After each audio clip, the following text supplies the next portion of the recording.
അപ്പോൾ ഇനി പീസ് റേഡിയോയിൽ നമ്മൾ കേൾക്കുന്നത് സമകാലികം പരിപാടിയാണ്.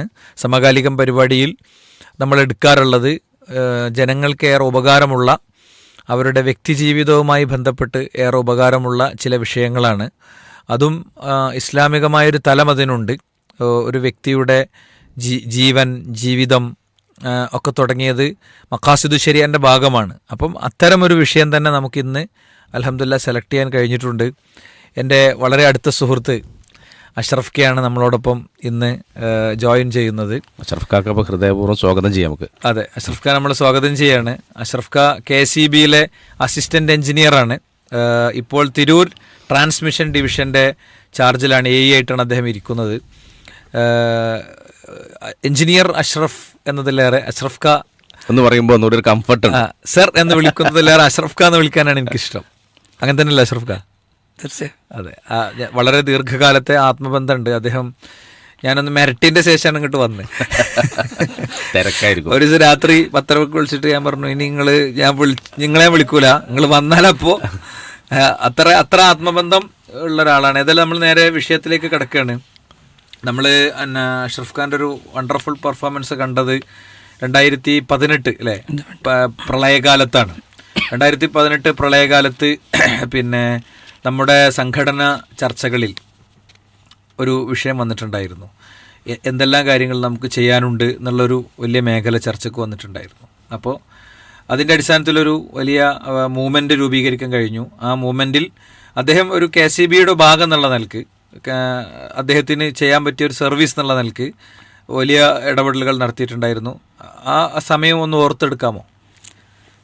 2018 ഈ പ്രളയം നടക്കുന്ന സമയത്ത് ഇതേപോലെ നമുക്ക് എന്താ ചെയ്യാൻ പറ്റുക, ഇലക്ട്രിക്കലായിട്ടുള്ള സംഭവങ്ങളിൽ എന്ത് ചെയ്യാം എന്നുള്ള ചോദിച്ചുകൊണ്ട് വിളിച്ചപ്പോൾ അന്ന് ഇത്ര വലിയൊരു ധാരണ ഉണ്ടായിരുന്നില്ല ഇത് എന്തൊക്കെ ചെയ്യാമെന്നുള്ള. അപ്പോൾ അവിടെ ഉണ്ടായിരുന്ന കുറേ ആളുകളായിട്ടുള്ള പരിചയം കൂടി ഉൾപ്പെടുത്തിക്കൊണ്ട് ഈ എക്യുപ്മെൻറ്റുകൾ ഇങ്ങനെ ചെയ്യാമെന്ന് പറഞ്ഞപ്പോൾ അവരെ വിളിക്കാനൊരു ഇത് തോന്നുക ചെയ്തത്. അപ്പോൾ അവർ വിളിക്കുന്നു, അവർ റെഡിയായി കുറേ ആളുകൾ. അപ്പോൾ അതോടൊപ്പം പുറത്തൂരാണ് ആദ്യമായിട്ട് തുടങ്ങുന്നത്. അന്ന് സംഘടന ആവശ്യപ്പെട്ടിട്ടാണുള്ളത്. അബ്ദുൽ ഓർമ്മ അബ്ദുൽ ലത്തീഫ് മാഷാണ് എന്നെ വിളിച്ചത്. അപ്പോൾ അതേ വിശ്വയൂത്തിന്റെ സംസ്ഥാന ഭാരവാഹി ആയിരുന്നു. ആ മീറ്റിംഗിൽ അദ്ദേഹമൊക്കെ തന്നെയാണ് ആശയം മുന്നോട്ട് വെച്ചത്. അതെ അതെ. അപ്പോൾ അത് ആവശ്യപ്പെട്ട സമയത്ത് ഞാൻ ഇൻഷാ അല്ലാഹ് ആയിക്കോട്ടെ, അപ്പോൾ എങ്ങനെ ചെയ്യണം എന്നുള്ള ധാരണ ഒന്നും അപ്പം ഉണ്ടായിരുന്നില്ല. അങ്ങനെ അവിടുന്ന് പുറത്തൂർ വെച്ച് അത് ചെയ്യാൻ വേണ്ടിയുള്ള സംവിധാനങ്ങളൊക്കെ ചെയ്തു. അവിടേക്ക് ആളുകളെ സംഘടിപ്പിച്ചു, വിളിച്ചു, ഗ്രൂപ്പ് ക്രിയേറ്റ് ചെയ്തു. അന്ന് വാട്സപ്പൊക്കെ ആ ഒരു രീതിയിൽ ഇത്രയും വ്യാപകമായിട്ട് ഉപയോഗിക്കുന്നൊരു ഇതായിട്ടുണ്ടായിരുന്നില്ല. ക്രിയേറ്റ് ചെയ്തു, അതിൽ ആളുകൾക്ക് മെസ്സേജുകൾ കൊടുത്തു, എന്നിട്ടാണ് ഇതിൽ കളക്ട് ചെയ്യപ്പെടുന്നത്. അത് വലിയൊരു മൂവ്മെൻ്റ് ആയിരുന്നു. പിന്നീട് ആ മൂവ്മെൻറ്റ് ശരിക്കും ഏറ്റെടുക്കപ്പെട്ടു. അത് പിന്നീട് ഇങ്ങ് കവളപ്പാറ ദുരന്തവുമായിട്ട് ബന്ധപ്പെട്ട് നമ്മൾ ചുങ്കത്തറയിൽ അത് ഓർഗനൈസ് ചെയ്തു. പിന്നെ കോട്ടയത്ത് കൂട്ടിക്കൽ അതേ സംഭവം നടന്നു. അത് അൽഹംദുലില്ലാ നമുക്ക് വ്യത്യസ്തമായി ചെയ്യാൻ പറ്റിയ ഒരു സംരംഭമായിരുന്നു. വളരെ വലിയ ഫീഡ്ബാക്ക് ലഭിച്ച, ഫീഡ്ബാക്കിന് വേണ്ടിയല്ല, പക്ഷെ ആരും ശ്രദ്ധിക്കാത്തൊരു വിഷയത്തിലാണ് ആ ഇടപെടലുണ്ടായത്. അതെ, അതിൻ്റെ ചിന്ത വന്നെങ്കിലും അതിൻ്റെ ആസൂത്രണങ്ങൾ, അതിൻ്റെ ഇംപ്ലിമെൻറ്റേഷൻ, അത് അഷ്റഫ് ഖാൻ്റെ ഒക്കെ ഒരു ഇടപെടലിൻ്റെ ഭാഗമായിരുന്നു. അൽഹംദുലില്ലാ പഠിച്ചോൻ സ്വീകരിക്കട്ടെ. അങ്ങനത്തെ കുറേയധികം കാര്യങ്ങൾ നിർവഹിക്കാനുള്ള തൗഫീഖ് പഠിച്ചോൻ കൊടുക്കട്ടെ എന്ന് പറയാം. അദ്ദേഹത്തിൻ്റെ നമ്മൾ ശ്രോതാക്കളോട് പറയണേ, ഇപ്പം അദ്ദേഹം KCBയിലെ ഒരു ഉദ്യോഗസ്ഥനായതുകൊണ്ട് നമ്മൾ ആ വിഷയത്തിലെ അദ്ദേഹത്തിൻ്റെ സ്കില്ലിനെയാണ് അവിടെ എടുത്തത്. അപ്പോൾ നമുക്കൊക്കെ അങ്ങനെ കുറേ സ്കില്ലുണ്ട്. പീസ് റേഡിയോ അടക്കമുള്ള സംവിധാനങ്ങളൊക്കെ പോകുന്നത് അത്തരം സ്കില്ലുകൾ വഴി തന്നെയാണ് എന്ന് നമുക്ക് പറയാൻ പറ്റും. ഇൻഷാ അല്ലാഹ് പിന്നെ ഇതിൽ എന്തൊക്കെ കാര്യങ്ങളാണ് നമ്മൾ ചെയ്തത്? ആ ഒരു സംഭവം ഒന്ന് സെറ്റാക്കി എടുക്കാൻ എന്തൊക്കെ കാര്യങ്ങളാണ് ചെയ്തത്? അവിടെ അതാണ് KCB എന്നുള്ള സ്കില്ലിൽ ഉപരിയായിട്ട് അവിടെ നമ്മൾ കുറേ ബന്ധങ്ങൾ ഉപയോഗിച്ചു. അതായത് അവിടെ ഈ ഇലക്ട്രിക്കൽ മെറ്റീരിയൽസ്, എക്യുപ്മെൻറ്റ്, അപ്പോൾ അത് സർവീസ് ചെയ്യുക ചെയ്ത്. സർവീസ് ചെയ്യുന്നതിന് ഇപ്പോൾ മോട്ടോർ, മിക്സി, ഫാന്. അപ്പോൾ നമുക്ക് അത്ഭുതം തോന്നിപ്പോയി. ഇപ്പോൾ നമുക്കത് ബോധ്യമായി. 2 നിലയുള്ള വീടിൻ്റെ മുകളിലുള്ള ഫാനടക്കം ചളിയും വെള്ളമൊക്കെ കയറിയിട്ട് നിറഞ്ഞ് നാശമായി പോയിരുന്നു.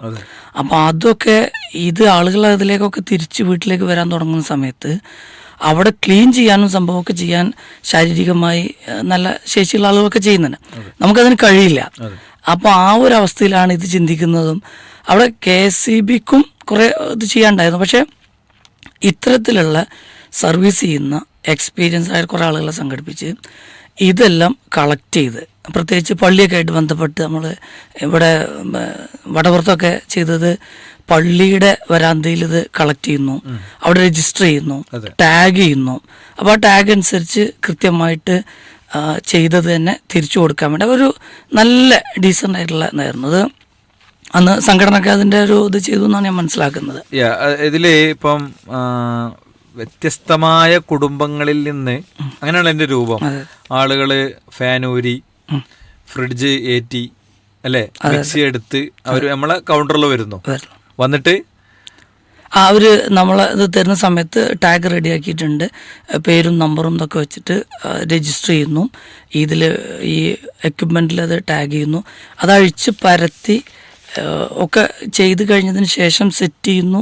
സെറ്റ് ചെയ്തിട്ട് പിന്നെ തിരിച്ചു കൊടുക്കുന്ന സമയത്ത് അവർ ഏകദേശ സമയം പറയുന്നു.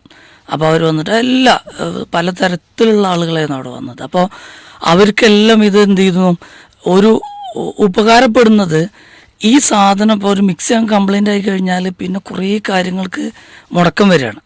അപ്പോൾ ആ മുടക്കം വന്ന സംഗതി തിരിച്ച് നടത്താൻ റെഡിയാക്കി എടുക്കാൻ വേണ്ടിയിട്ട് ഇവർക്ക് അപ്പം സാമ്പത്തികമായിട്ട്, കാരണം എല്ലാം നഷ്ടപ്പെട്ടിട്ടുണ്ട്, എന്നാൽ വീട് അവിടെ ഉണ്ട്, ക്ലീൻ ചെയ്തിട്ടുണ്ട്, തിരിച്ച് ചെല്ലുന്നുണ്ട്. പക്ഷേ ഈ സാധനങ്ങൾ ഉണ്ടെങ്കിൽ നമുക്ക് എന്ത് ചെയ്യാൻ പറ്റുള്ളൂ, ജീവിതം മുന്നോട്ട് കൊണ്ടുപോകുന്നുള്ള. അപ്പോൾ കുറേ സാധനങ്ങൾ നമ്മളത് ആ ഒരു അനുഭവം തന്നെ അവിടെ ഉണ്ടായിരുന്നു. ഇത് ശരിക്ക് ജാതിമത വ്യത്യാസമല്ലാതെ എല്ലാ മനുഷ്യരെയും സേവിക്കാനുള്ള ഒരു നല്ല അവസരമായിരുന്നു അത്. ആ നിലക്കന്നെ നമുക്ക് അൽഹംദുലില്ലാ ഭംഗിയായി ചെയ്യാൻ പറ്റി, വളരെ ശാസ്ത്രീയമായി സയന്റിഫിക്കായി അത് സെറ്റ്. ഇതിലൊക്കെ കാണേണ്ട ഒരു കാര്യം, എത്രയോ മനുഷ്യന്മാരെ അവരുടെ ജോലിയും ബാക്കിയൊക്കെ ഉപേക്ഷിച്ചാണ്, അല്ലേ? അതെ. അതെന്നുവെച്ചാൽ ഇപ്പോൾ എൻ്റെ കൂടെ ഒരു ലൈൻമാൻ ഉണ്ടായിരുന്നു. പിന്നെ അപ്പോൾ അദ്ദേഹം ഉണ്ടായതുകൊണ്ട് ഞങ്ങൾക്കൊരു ഗുണം കിട്ടിയത്, എല്ലാവരും പള്ളിയിലേക്ക് സ്കരിക്കാൻ വേണ്ടി കയറുമ്പോൾ പുള്ളി അവിടെ ഇതെല്ലാം കൈകാര്യം ചെയ്ത് ബാക്കിയുള്ളവരൊക്കെ അപ്പോൾ ടാഗ് ചെയ്ത സാധനങ്ങൾ എടുത്തു കൊടുക്കാനും ഇതിനൊക്കെ. അപ്പോൾ ഇവിടുന്ന് പോരുമ്പോൾ തന്നെ സാർ അങ്ങോട്ട് വെച്ചാൽ ഞാൻ അങ്ങോട്ടുണ്ട് എന്ന് പറഞ്ഞുകൊണ്ട് എൻ്റെ കൂടെ. പേരെന്തായിരുന്നു? ഷാജി. ഷാജി എന്ത് പറയാനുണ്ടാവും? 35 വയസ്സ് ഒക്കെ ഉണ്ടാവും. അപ്പൊ ഷാജി ഏട്ടാന്ന് വിളിക്കണ്ട, അല്ലേ? എന്തായാലും ഷാജിക്ക് ഒരു പ്രത്യേക അഭിനന്ദനം കൊടുക്കുകയാണ്. വിസ്റ്റം യൂത്തിന്റെ പ്രത്യേക ഒരു പ്രശംസ അദ്ദേഹത്തിന് കൊടുക്കുകയാണ്. ഏതായാലും വളരെ വ്യവസ്ഥാപിതമായ ഒരു മൂവ്മെന്റ് നമുക്ക് സെറ്റ് ചെയ്യാൻ പറ്റി. അത് നമ്മൾ പലയിടങ്ങളിൽ ആവർത്തിച്ചു. അതിന് ആയിരക്കണക്കിന് മനുഷ്യർക്ക് അതിന്റെ ഗുണം കിട്ടി. അതെ, ആദ്യത്തെ ആ ഒരു പ്രയാസം പിന്നെ ഉണ്ടായില്ല എന്നുള്ളത്. അതായത് നമുക്കത് സെറ്റ് ചെയ്ത് വരുമ്പോൾ അപ്പോൾ ഈ സംഗതി അതിനുള്ള സംവിധാനം ചെയ്യാന്ന് പറഞ്ഞാൽ ഉണക്കാനും ചൂടാക്കാനും ഒക്കെ സംവിധാനങ്ങൾ ചെയ്യണം. അപ്പം ഇറ്റത്തേതിനൊക്കെ നമുക്ക് കൂടുതൽ സ്ട്രെയിൻ ഉണ്ടായില്ല. ഇത് കാര്യം അങ്ങനെ തന്നെയാണല്ലോ. അത് പിന്നെ പ്രത്യേകിച്ച് അവിടെ കൂടുന്ന ആളുകൾ, സംഘടിപ്പിക്കുന്ന ആളുകൾ, അതിൽ സംഘടന ഒക്കെ കുറേ കാര്യങ്ങൾ ചെയ്തെന്ന് ഞാൻ മനസ്സിലാക്കുന്നു. ഇതിലിപ്പോ കൂട്ടിക്കലെത്തിയപ്പോ പിന്നെ ഇത് തുടങ്ങിയ ആളുകൾക്ക് ആർക്കും വരേണ്ടി തന്നെ വന്നില്ല. അഷ്റഫ് കൂട്ടിക്കൽ വന്നിട്ടില്ല. അവിടെ MP വന്നിട്ടാണ് ഈ സെഷൻ ഉദ്ഘാടനം ചെയ്തത്. അത് MP ഇത് കേട്ടറിഞ്ഞാണ് വന്നത്. അതാണ് ഇതൊരു സംഭവം. MP ഇത് കേട്ടറിഞ്ഞു വന്ന് മൂപ്പരത് ഭയങ്കര വ്യത്യസ്തമായൊരു വർക്കാണിതെന്ന് പറഞ്ഞ് അൽഹംദുലില്ലാ അത് അങ്ങനെ തന്നെ നമുക്ക് ചെയ്യാൻ പറ്റി. നമ്മളതിൽ ചെയ്തൊരു കാര്യം, ഇപ്പോൾ അഷ്റഫ് അടക്കമുള്ള ടീം ഉണ്ടാക്കിയ ഒരു ആശയത്തിലേക്ക് ആളുകളെ ക്ഷണിക്കുകയാണ് ചെയ്തത്. ഇലക്ട്രീഷ്യൻസ്, ഇങ്ങനത്തെ മേഖലയിൽ. അപ്പോൾ അവരടുത്തുള്ള ഉപകരണങ്ങളായിട്ട് അവർ വന്നത്, ഉണക്കാനും ഇതാക്കാനും ഒക്കെ പറ്റുന്ന വ്യത്യസ്ത സാധനങ്ങളായിട്ടാണ് അൽഹംദുലില്ലാ വന്നത്. ഇനി നമ്മൾ ജംഷി വേറൊരു തലത്തിലേക്ക് പോവുകയാണെങ്കിൽ, ഇപ്പം പ്രളയം ഒക്കെ പറഞ്ഞാൽ ആവർത്തിക്കപ്പെടുകയാണ്. വെള്ളം കയറൽ, ഇനി പ്രളയം ഉണ്ടായിട്ടില്ലെങ്കിലും വെള്ളം കയറൽ ആവർത്തിക്കപ്പെടുകയാണ്. പുഴയോരത്തൊക്കെ ഉള്ള സ്ഥലങ്ങളിലൊക്കെ പ്രത്യേകിച്ചും ഇത് ആവർത്തിക്കപ്പെടുകയാണ്. ഇങ്ങനെയൊക്കെ സംഭവിക്കുമ്പോൾ നമ്മൾ ശ്രദ്ധിക്കേണ്ട കുറച്ച് കാര്യങ്ങളുണ്ടല്ലോ, അതെങ്ങനെയാണെന്നുള്ളതാണ്. അതിൽ ഇപ്പോൾ നേരത്തെ പറഞ്ഞ സംഗതിയിലൂടെ ഒന്നുകൂടെ ആഡ് ചെയ്യാനുള്ളതേ, ആളുകൾ എക്യുപ്മെൻ്റ് ഒക്കെ ആയിട്ടാണ് വന്നത് എന്ന് പറഞ്ഞല്ലോ. അതൊരു 10-35 വർഷമൊക്കെ എക്സ്പീരിയൻസ് ഉള്ള ആളുകളായിരുന്നു. അപ്പോൾ അവർ ഇപ്പോഴും അവർ വിളിക്കുന്നുണ്ട്, എന്താണ് ചെയ്യാൻ പറ്റുന്നത്, എങ്ങനെ, എവിടെ. അപ്പോൾ വയനാടിൻ്റെ കേസ് വന്ന സമയത്ത് അപ്പോൾ അവർക്കത് താല്പര്യമായി എന്നുള്ളതാണ്. അതിലും ഈ പറഞ്ഞ പോലെ വ്യത്യസ്ത സംഘടനകളുള്ളവരുണ്ട്, വ്യത്യസ്ത രാഷ്ട്രീയ പാർട്ടികളുള്ളവരുണ്ട്. അപ്പോൾ ഇത്തരത്തിലുള്ള സംഗതികൾ വരുന്ന സമയത്ത് അതിൽ ഒന്നിക്കാനുള്ള ഒരു രീതി, എന്തെങ്കിലും ചെയ്യണം എന്നുള്ള രീതി ആളുകൾക്ക് മൊത്തത്തിലുണ്ട് എന്നുള്ളതാണ്. അപ്പോൾ അതിനൊരു ഗൈഡൻസ് കൊടുത്തു കഴിഞ്ഞാൽ മറ്റുള്ള ശാരീരികമായിട്ട് കൂടുതൽ ശേഷിയുള്ള കാര്യങ്ങൾ ചെയ്യാൻ സാധിക്കാത്ത ആളുകൾ, അപ്പോൾ പിന്നെ പലപ്പോഴും അവർക്ക് കൂടി ഒരു ചാൻസ്, ഒരു ഇത് ഇവിടെ കിട്ടുകയാണ് ചെയ്യുന്നത്. അപ്പോൾ അത് ചോദിക്കാറുണ്ട്.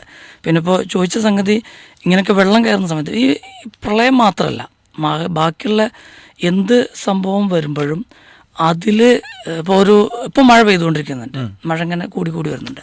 അപ്പോൾ നമ്മളെ കിണറ്റിൽ വെള്ളം ഇങ്ങനെ കൂടി വരും, കൂടി വന്ന് മോട്ടർ വെള്ളത്തിൽ മുങ്ങും.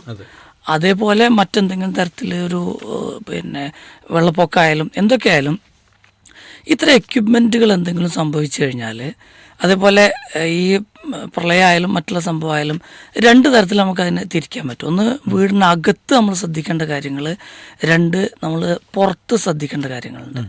അപ്പോൾ പിന്നെ അകത്തുള്ള കാര്യങ്ങൾ എന്ന് പറഞ്ഞു കഴിഞ്ഞാൽ ഇത്തരത്തിൽ എന്തെങ്കിലുമൊക്കെ നനഞ്ഞു കഴിഞ്ഞാൽ പിന്നെ നമ്മളത് ഓണാക്കാതിരിക്കുക എന്നുള്ളതാണ് അതിൻ്റെ ഏറ്റവും വലിയൊരു ഓണാക്കി കഴിഞ്ഞാൽ അത് കത്തിപ്പോകും. നമ്മൾ പലപ്പോഴും പറയും വെള്ളം കയറി കത്തിപ്പോയിന്ന്. വെള്ളം കയറി കത്തിപ്പോയില്ല. വെള്ളം കയറിയത് കൊണ്ടല്ല കത്തുന്നത്. ആ കണ്ടീഷനിൽ നമ്മളിത് ഓണാക്കി കഴിഞ്ഞാൽ അവിടെ ഈ ഈർപ്പം, പ്രത്യേകിച്ച് നമുക്ക് പൊതുവായിട്ട് എല്ലാവർക്കും അറിയാവുന്നൊരു കാര്യമാണ്, വെള്ളം കണ്ടക്ട് ചെയ്യുന്നൊരു കാര്യമാണ്, കറണ്ടിനെ കണ്ടക്ട് ചെയ്യുന്ന ഒരു സംഗതിയാണ്, കടത്തിവിടുന്ന സംഘം.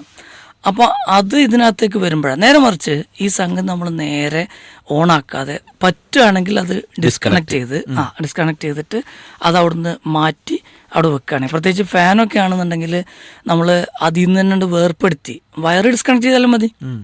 എന്നിട്ട് പിന്നെ പറ്റുന്ന ഒരാൾ വന്ന് അഴിച്ചത് ആക്കിയാൽ മതി.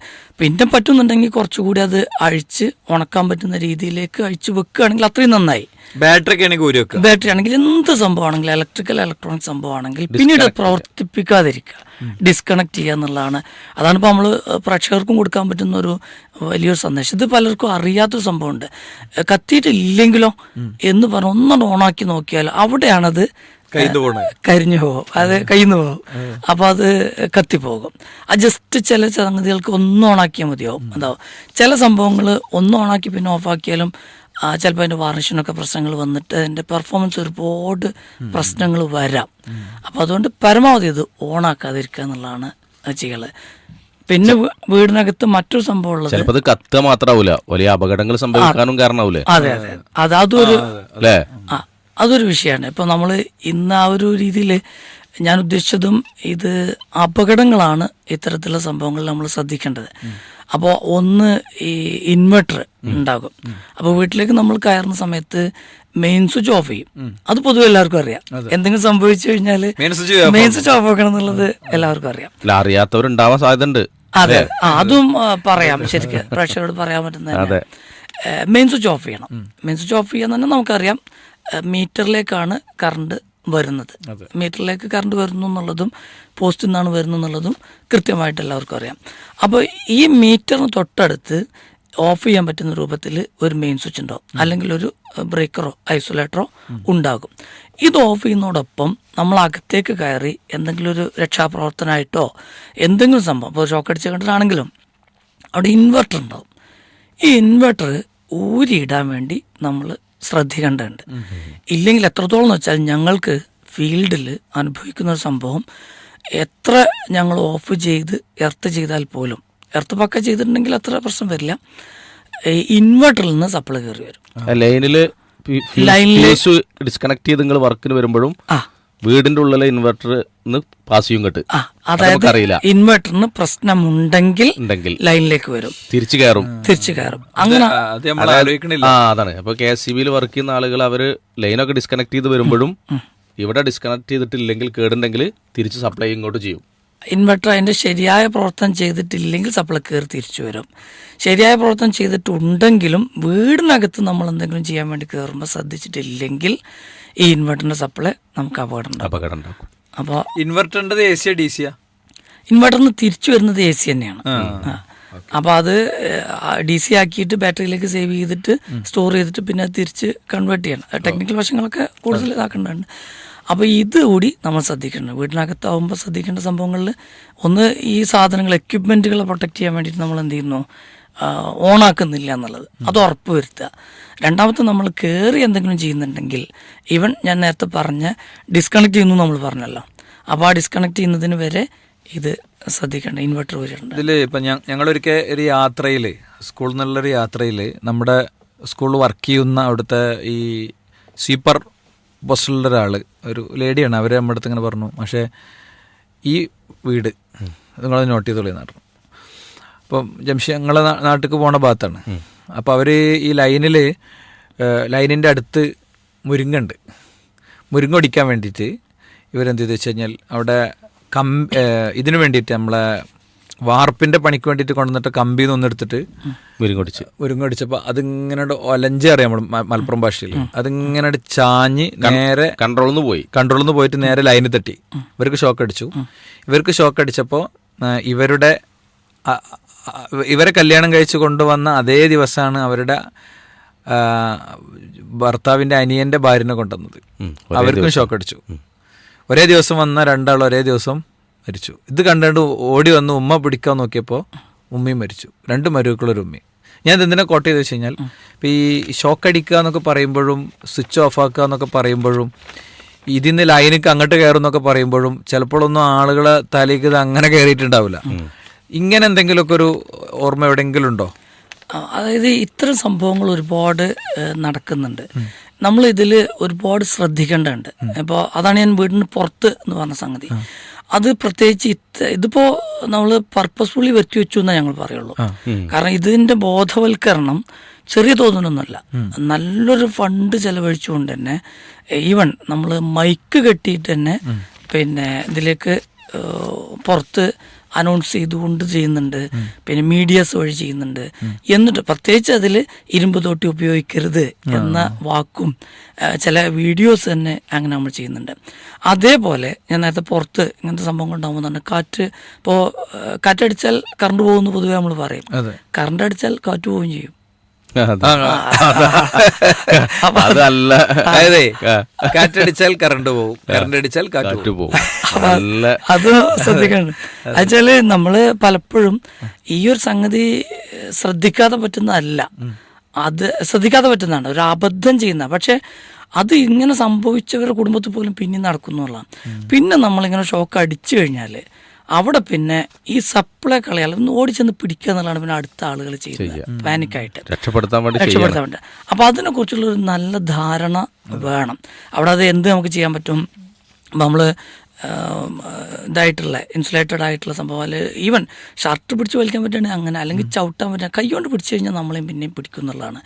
അപ്പോൾ അതേപോലെ തന്നെ ഇത്തരത്തിലുള്ള അപകടങ്ങൾ സംഭവിക്കും എന്നുള്ളത് നമുക്ക് തോന്നിക്കഴിഞ്ഞാൽ, ഇത് ഈ തൊട്ടി കൊണ്ട് പിടിക്കുന്നതല്ല, കമ്പി പൊട്ടി വീഴാം. ഞാൻ പുറത്ത് നേരത്തെ പറഞ്ഞല്ലോ, കമ്പി പൊട്ടി വീഴാം, അല്ലെങ്കിൽ ഈ കമ്പിയിൽ മരങ്ങൾ വീണ് കിടക്കാം. അപ്പോൾ അവിടെ സപ്ലൈ ഉണ്ടോ ഇല്ലേ എന്നുള്ളത് നമുക്ക് കൃത്യമായിട്ട് ഉറപ്പില്ല. അപ്പോൾ അത് നമ്മൾ ഇവിടെ വിളിച്ചറിയിക്കണം. ഇതിന് ഇൻഫോം ചെയ്യാനുള്ള നമ്പേഴ്സ് എന്തെങ്കിലും ഉണ്ടോ? ഇൻഫോം ചെയ്യാനുള്ള നമ്പേഴ്സ് ഉണ്ട്. അതായത് ഇപ്പോൾ നമുക്ക് ഓഫീസിൽ വിളിച്ചു കഴിഞ്ഞാൽ കിട്ടില്ലല്ലോ പൊതുവെ. പിന്നെ ഞങ്ങൾ വേറെ ചോദിക്കാൻ തീരുമാനിച്ചാണ്, നിങ്ങളെ ആൾക്കാരെ കിട്ടുമ്പോഴേ നമ്മളെങ്ങനെ അടിക്കും, നമ്മൾ വിചാരിക്കുന്നത് ഒരിക്കലും എടുക്കൂല. പക്ഷെ ഇപ്പൊ വലിയ വ്യത്യാസം വന്നിട്ടുണ്ട്, അത് നമ്മൾ അംഗീകരിക്കുന്നുണ്ട് അല്ലെ. ഇപ്പൊ ഭയങ്കര വ്യത്യാസം വന്നിട്ടുണ്ട്, നമ്മളൊക്കെ എക്സ്പീരിയൻസ് വെച്ചിട്ട് ഭയങ്കര വ്യത്യാസം വന്നിട്ടുണ്ട്. പക്ഷെ ഞങ്ങൾ പ്രതികളാണ് സംഭവം. അവിടെ ശ്രദ്ധിക്കേണ്ട ഒരു സംഭവം ഉണ്ട്. അതായത് നമ്മളിപ്പോ ഞാൻ നിങ്ങളെ വിളിക്കുകയാണ്, വിളിച്ചുകൊണ്ടിരിക്കുന്ന സമയത്ത് ജംഷീദ് വിളിക്കുകയാണെന്നുണ്ടെങ്കിൽ മൂപ്പർക്ക് PB എന്നാണ് കേൾക്കുക. അപ്പൊ ഒരു 20,000 കൺസ്യൂമർ ഒരു സെക്ഷനിലുണ്ട്. അപ്പോൾ അതിൽ മൊത്തത്തിലൊരു ഭാഗത്ത് കറണ്ട് പോയാൽ, ഈവൻ ഒരു ട്രാൻസ്ഫോമറിൽ തന്നെ കറണ്ട് പോയി നോക്കുക, 300 കൺസ്യൂമർ ഒരു ആവറേജ് ഉണ്ടാവും. അപ്പോൾ അതിൽ ഒരു വീട്ടിൽ 2 ഫോണെങ്കിലും ഉണ്ടാവും. ഞാൻ 150 വീട്ടിലുള്ള ആളുകളെ വിളിക്കുന്നുള്ളൂ നോക്കുക, എന്നാൽ തന്നെ അതും വേണ്ട 50 ആളെ വിളിക്കുന്നുണ്ടെങ്കിൽ ഒരാൾക്കല്ലേ കിട്ടുള്ളൂ. അപ്പോൾ അതിൽ നമ്മൾ ശ്രദ്ധിക്കേണ്ട സംഭവം എന്ന് വെച്ചാൽ അവിടെ അങ്ങനെ വിളിച്ച് ഇടങ്ങറാവണ്ട. കറണ്ട് മൊത്തത്തിൽ നമുക്ക് മാത്രമല്ല ബാക്കിയുള്ളവർക്കും പോയിട്ടുണ്ടെങ്കിൽ കറണ്ട് വന്നോളും. അത് ഞങ്ങളവിടെ പായുന്നുണ്ട്, അതുകൊണ്ടാണല്ലോ പിന്നെ ഇടക്ക് വരുന്നത്.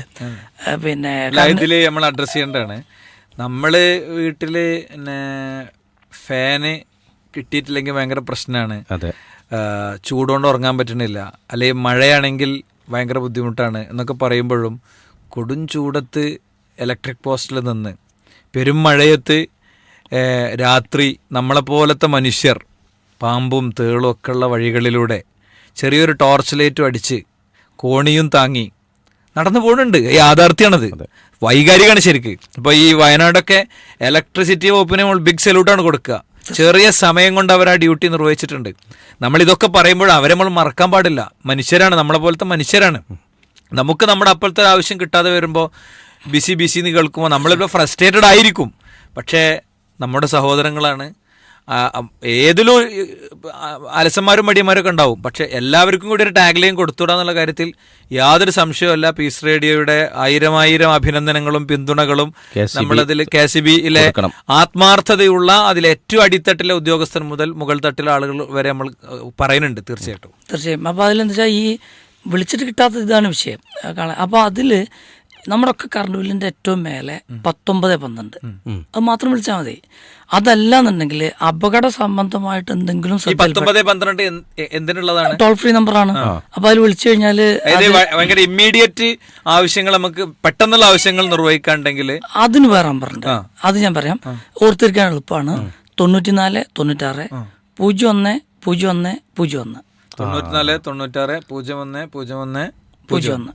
ഇത് പല പോസ്റ്റിലും നമ്മൾ അടിച്ചു വെച്ചിട്ടുണ്ട്, പല സ്ഥലങ്ങളിലും അടിച്ചു വെച്ചിട്ടുണ്ട്. നമുക്ക് തന്നെ പുതിയൊരു അറിവാണ്. ഇങ്ങനെ പോകുമ്പോ പോസ്റ്റിൽ ഇങ്ങനെ കാണും, ഉണ്ടാവും. അപ്പൊ അതൊന്ന്, അത് നമ്മൾ എവിടെ കേരളത്തിൽ എവിടെ നമ്മൾ നടന്നു പോകുമ്പോഴും അവിടെ കണ്ടു കഴിഞ്ഞാൽ ഉടനെ ആ നമ്പറിലേക്ക് വിളിക്കാം. കമ്പി പൊട്ടി വീണേണ്ടതോ എന്തെങ്കിലും ഈ നമ്പറിൽ അറിയിക്കാം. എന്നിട്ട് ഏകദേശം ആ ഒരു ലാൻഡ് ലൊക്കേഷൻ അറിയിച്ചാൽ മതി. അപ്പൊ അവിടേക്ക് ആ ഏരിയയിൽ കോള് പോയിക്കോളും. അവിടെ ഉത്തരവാദിത്തപ്പെട്ട ഉദ്യോഗസ്ഥന്മാർക്ക് അത് അറിയിപ്പ് കിട്ടിക്കോളും. അവിടെ എന്താ നമ്മൾ ശ്രദ്ധിക്കേണ്ടത് വെച്ചാൽ ഓഫീസിൽ ഞാൻ നേരത്തെ പറഞ്ഞ പോലെ വിളിച്ചാൽ കിട്ടില്ല എന്നുള്ളതാണ്. പകരം ഇതിൽ വിളിക്കാം. അതേപോലെ നമുക്ക് വാട്സപ്പ് ചെയ്യാം. വാട്സപ്പ് ചെയ്യുന്നതിന് ഇതേപോലെ ഓർത്തിരിക്കാൻ പറ്റുന്ന നമ്പറാണ് 94 96 00 1912. ഇപ്പൊ ഈ വാട്സപ്പ് പറഞ്ഞപ്പോഴേ ഇപ്പൊ ഞങ്ങളെ വാണിയമ്പലം സെക്ഷനിൽ ഇപ്പൊ നമ്മളെ നജീബ് സുഹൃത്താണ്. ഇതേപോലെ KCB-യിലെ ഉദ്യോഗസ്ഥനാണ്. ഒരു വാട്സപ്പ് ഗ്രൂപ്പാണ് സെറ്റ് ചെയ്തിട്ടുള്ളത്. അപ്പോൾ കോളിന് പകരം എന്ത് വെച്ചാൽ അതിൽ നമുക്ക് എന്ത് ചെയ്യാം, നമ്മുടെ പ്രശ്നങ്ങൾ ഇടാം. അപ്പൊ എനിക്ക് എൻ്റെ എക്സ്പീരിയൻസ് ഉണ്ടായി. എൻ്റെ വീടിൻ്റെ അടുത്തുള്ള ഒരു ലൈനില് ഒരു കമ്പിയല്ല, അത് കംപ്ലീറ്റ് പൊട്ടിയിട്ടുണ്ട്. അപ്പോൾ അതാണെങ്കിൽ മെയിൻ കറണ്ട് പാസ് ചെയ്യുന്ന ന്യൂട്രൽ അല്ല, മറ്റേ ഫേസ് ലൈനാന്നും പറഞ്ഞു. കാരണം അവിടെ ഉണങ്ങി കിടക്കുന്നുണ്ട്. അപ്പം ഞാൻ എന്താണെന്ന് വെച്ചാൽ അതൊന്ന് ഫോട്ടോ എടുത്ത് സൂം ചെയ്ത് ഫോട്ടോ എടുത്തിട്ട് ആ ഇലക്ട്രിക് പോസ്റ്റിന്റെ നമ്പറും ഈ ഫോട്ടോയും കൂടി ആ ഗ്രൂപ്പിലിട്ടു. പിന്നെ ഞാൻ അതിട്ട് പിറ്റേ ദിവസം ഞാൻ നോക്കുമ്പോൾ അത് കെട്ടിയിട്ടുണ്ട് വന്നിട്ട്. ഞാൻ വിളിച്ചിട്ടില്ല, ഒന്നും പറഞ്ഞിട്ടില്ല, അത് കംപ്ലീറ്റ് കെട്ടി ചെയ്തിട്ടുണ്ട്. പോസ്റ്റുമേ ഉള്ളൊരു നമ്പർ ഉണ്ട്, ഞാൻ ആ പോസ്റ്റ് ഐഡന്റിഫൈ ചെയ്യാൻ. അപ്പൊ നിങ്ങൾക്ക് ആ നമ്പർ കിട്ടിയാൽ നിങ്ങൾക്ക് സ്ഥലം മനസ്സിലാവും. അത് ഈ ജംഷീദ് പറഞ്ഞ കാര്യം ആദ്യം ഒന്ന് പറയാം. ഈ ഗ്രൂപ്പ് കേരളത്തിലൊട്ടുക്കുമുള്ള 700 ചില്ലാനം സെക്ഷനുകളിൽ അതത് സെക്ഷനുകളിൽ ഓരോ ഗ്രൂപ്പുണ്ട്. ശുദ്ധി എന്ന പേരിലാണ് ആ ഗ്രൂപ്പ് ഉള്ളത്. അത് ഇതേപോലെ നമുക്ക് ചെയ്യാൻ വേണ്ടിയിട്ടുള്ളതാണ്. ഒന്ന്. രണ്ടാമത്തെ ഒരു കാര്യം, ഇതിൽ നമുക്ക് ഇത്തരത്തിലുള്ള സംഭവങ്ങൾ അറിയിക്കാൻ മൊത്തത്തിൽ എവിടെ ചെന്നാലും ഉണ്ടാവില്ല. പിന്നെ ഈ പോസ്റ്റ് നമ്പർ, എൻ്റെ വീട്ടിലൊക്കെ വിരുന്നുകാർ വരികയാണെന്നുണ്ടെങ്കിൽ ഞാൻ പോസ്റ്റ് നമ്പർ പറഞ്ഞു കൊടുക്കുക. കറക്റ്റ് അത് യൂണീക്കാണ്.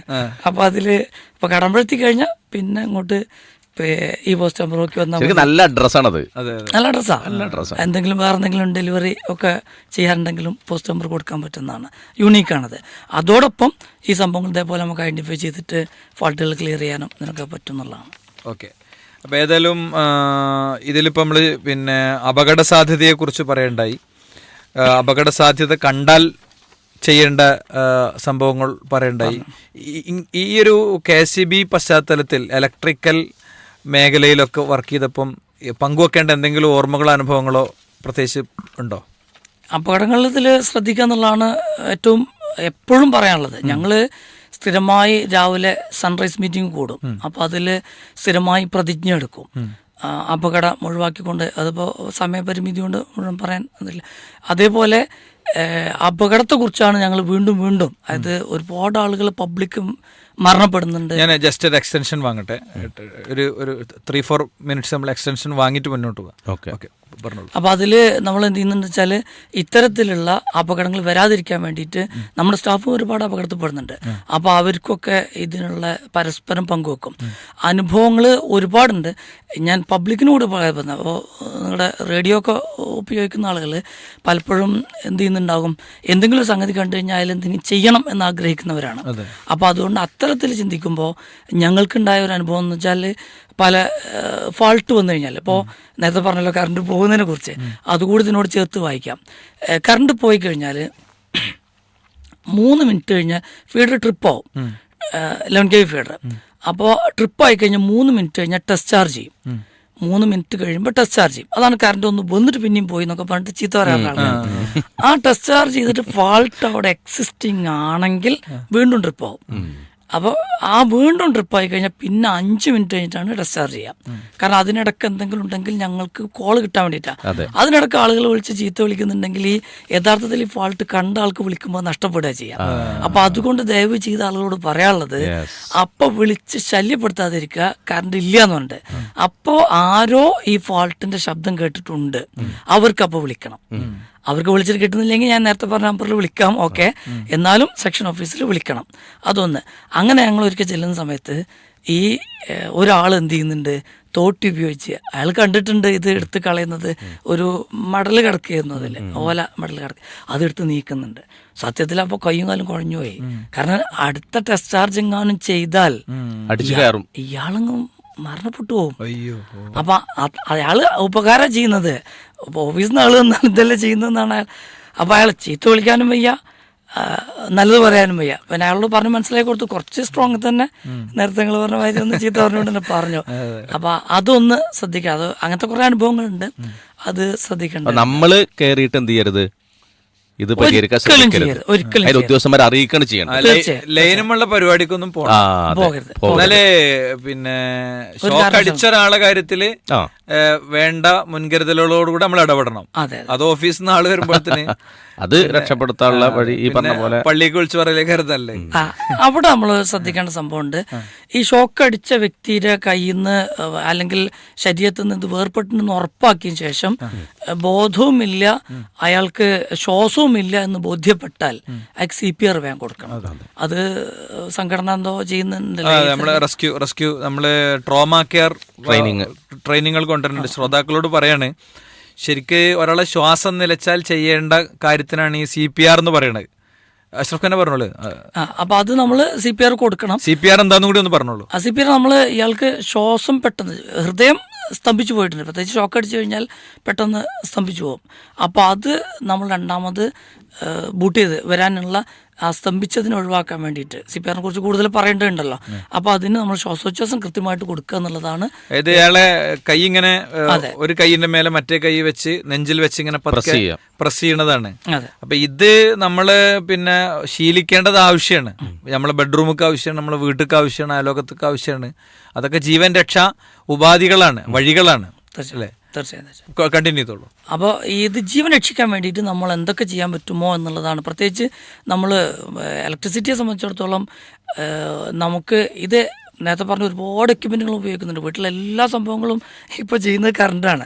അപ്പോൾ ഒരു പിന്നെ വളരെയധികം ഇതായിട്ടുള്ളൊരു വൃത്യനാണത്, ഒരു അനുസരണയുള്ള വൃത്യനാണ്.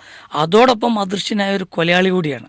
ഈ സംഭവം നമ്മൾ ശ്രദ്ധിച്ച് ഉപയോഗിച്ചില്ല. അപ്പോൾ വീട്ടിനകത്തും ഇപ്പോൾ നേരത്തെ നിങ്ങൾ സൂചിപ്പിച്ച പോലെ വീട്ടിനകത്തും ഇത് നമ്മൾ വളരെ ശ്രദ്ധിക്കേണ്ടതുണ്ട്. ഇല്ലെങ്കിൽ ഒരു അദൃശ്യനായ കൊലയാളിയായി നമ്മുടെ ഈ ഒരു വൃത്യം തന്നെ മാറുന്നൊരവസ്ഥ ഉണ്ടാകും. അപ്പോൾ അതിന് ഇത്തരത്തിലുള്ള സംഭവങ്ങൾ ഈ കുട്ടികളൊക്കെ കൊണ്ടുപോയിട്ട് പ്ലഗിന്റെ ഉള്ളിൽ വിരലിടും, അല്ലെങ്കിൽ വേറെ എന്തെങ്കിലും കമ്പെടുത്തിട്ട് കുത്തി വെക്കുക. ഇപ്പൊ അതിന് പ്ലഗിനൊക്കെ ഒരു ഷട്ടർ ഉണ്ട്. അപ്പൊ അത് കുറെ ഷട്ടർ വെക്കണം, ആ ഷട്ടർ ഉള്ള പ്ലഗ് ഉപയോഗിക്കണം. അത് കുറെ കാര്യങ്ങൾ പറയേണ്ടത്. ശരി, നമുക്ക് അഷ്റഫ് ഖാനെ ഒരിക്കലൂടെ വരുത്താം. ബാക്കി പറയാൻ. അപ്പൊ അത് ആ കരാറോടുകൂടെ നമ്മള് ഈ സെഷൻ തൽക്കാലം വൈൻഡപ്പ് ചെയ്യാണ്. സമയം നമുക്ക് കുറച്ചുകൂടി അധിക സമയം എടുത്താണ് നമ്മൾ പൂർത്തീകരിച്ചത്.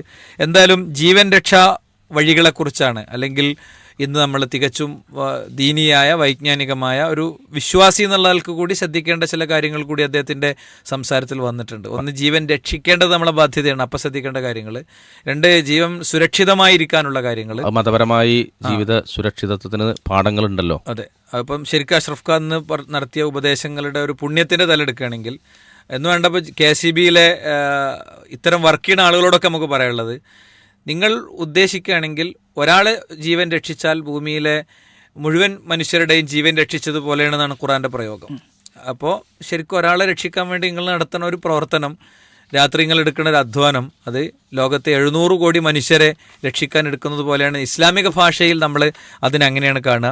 ഏതായാലും ഇന്നത്തെ ഒരു വിഷയം വളരെ വൈഡായൊരു വിഷയത്തിൽ കുറച്ച് ഏരിയയാണ് നമ്മൾ കൈകാര്യം ചെയ്തത്. മറ്റൊരു ദിവസം നമുക്ക് ഇൻഷാ അല്ലാഹ് അഷ്റഫ് കെ വീണ്ടും എടുക്കാം. തൽക്കാലം വിടവാങ്ങാണ്. ബാറക്കല്ലാഹു ഫീക്കും. അസ്സലാമു അലൈക്കും വറഹ്മത്തുള്ളാഹി. ജസാക്കല്ലാഹു ഖൈർ. ഇൻഷാ അല്ലാഹ്. ജസാക്കുമുല്ലാഹ്.